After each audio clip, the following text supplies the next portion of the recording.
Olá, diretamente do Rio Grande do Sul, sejam bem-vindos a mais um ESG Notícias, o seu boletim diário de assuntos ESG, ambiental, social e governança, um produto do Instituto Global.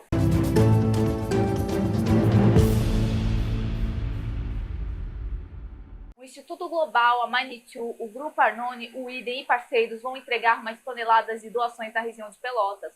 O deputado federal Daniel Treciak recebeu mais donativos em seu gabinete durante a semana e receberá mais amanhã. A carreta que saiu de São Paulo com as doações entregam agora mais 12 toneladas. Em entrevista ao SG Notícias, o deputado federal fala um pouco mais sobre os próximos passos no auxílio aos desabrigados do Rio Grande do Sul. Nós temos várias frentes ao mesmo tempo para que a gente consiga trazer uma solução, né, para essas famílias que estão desabrigadas, desalojadas. Então, campanha de arrecadação ela é importante, essencial e emergencial, porque as pessoas precisam de agasalho, faz frio no Rio Grande do Sul, as pessoas precisam de alimentos. Agora a gente precisa retomar a economia do nosso estado. Para retomar a economia do nosso estado, a gente precisa recuperar as empresas, o comércio, a padaria, a farmácia que inundou.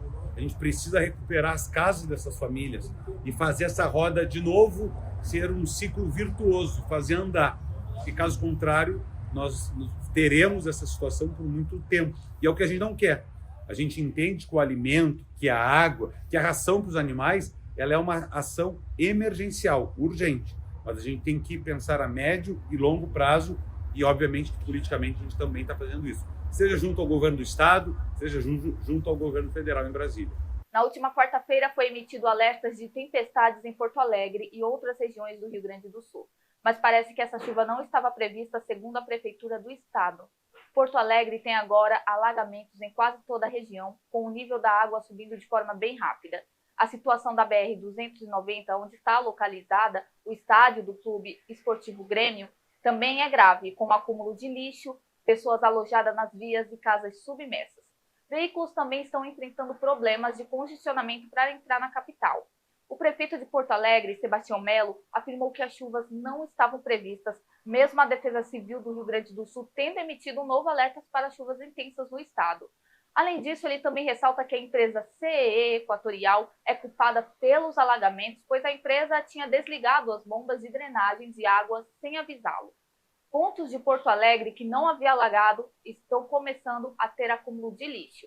A gente segue acompanhando a situação do estado ao longo da semana. Os trabalhadores de aplicativos sem proteção social são contra a regulação. Parece irônico, né? Mas a pesquisa do IPA mostra a precarização das condições de trabalho. Quem nos conta mais detalhes é o Arthur Mirov, direto de São Paulo. Olá, Bianca. Motoristas e entregadores de aplicativo estão trabalhando mais e ganhando menos desde que as plataformas de mobilidade começaram a fornecer o serviço para os usuários. Entre 2012 e 2015, os motoristas tinham um rendimento médio mensal de R$ 3.100. Em 2022, o valor auferido era inferior a 2.400, queda de 22,5%. No caso dos entregadores, a redução da renda média foi ainda mais aguda em um intervalo menor, menos 26,66%, de R$ 2.250 em 2015 para R$ 1.650 em 2021. Nos períodos indicados, houve o aumento do número de trabalhadores disponíveis. Entre 2012 e 2015, a oferta de mão de obra de motoristas autônomos no setor de transporte de passageiros era de cerca de 400 mil trabalhadores. Em 2022, o total de ocupados se aproximava de 1 milhão.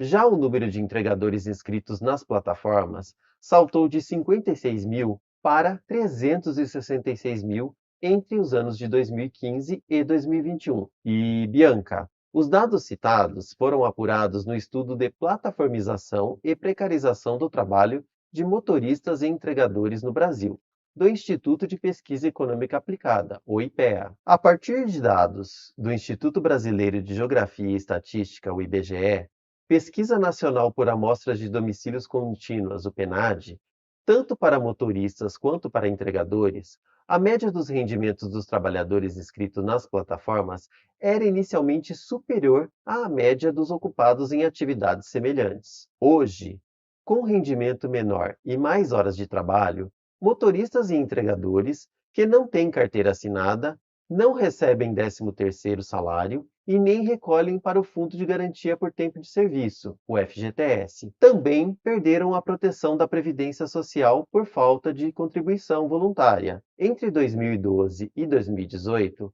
a média foi de 31,1% dos entregadores contribuindo, enquanto entre os anos de 2019 e 2022, essa média baixou para menos de um quarto, 23,1%.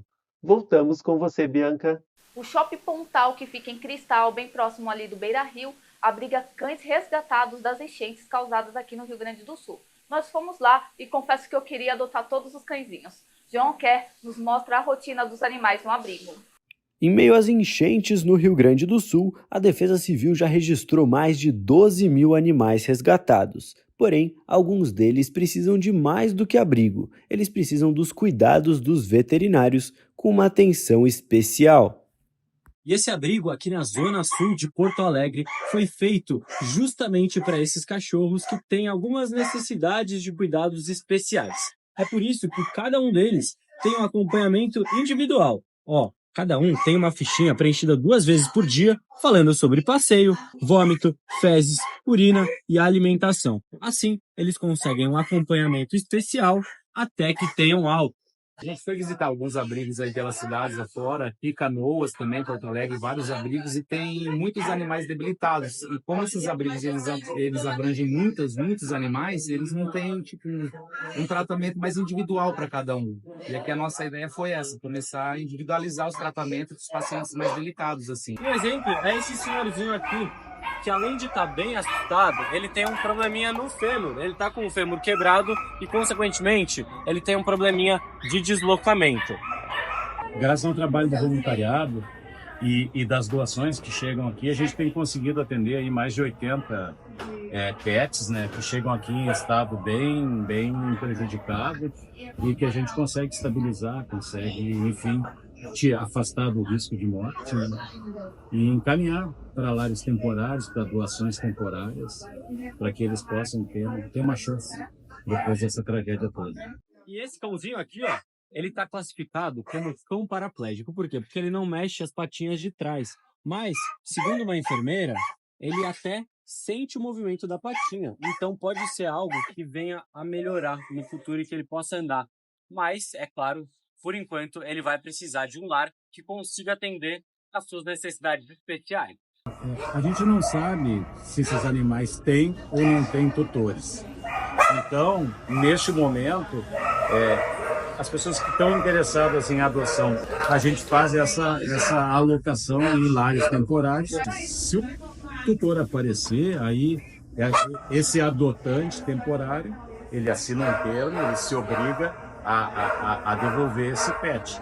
E pensando em reunir os animais e seus tutores, o governo do Rio Grande do Sul criou um programa Ache Seu Pet.